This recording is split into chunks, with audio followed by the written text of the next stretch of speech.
Welcome back everyone to another video. Today we're going to see how to download and install SketchUp on PC.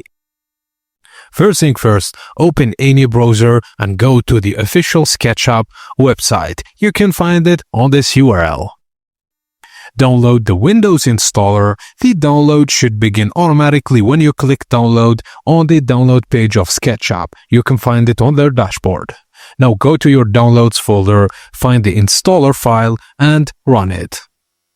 A prompt will ask you for permission to make changes. Just click yes, and the installer will load necessary files, which may take a few seconds. Now select your installation language, then click next.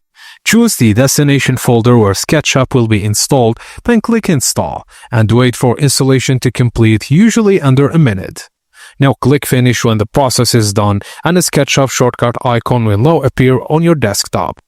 Double-click the icon to launch SketchUp and the interface will initialize.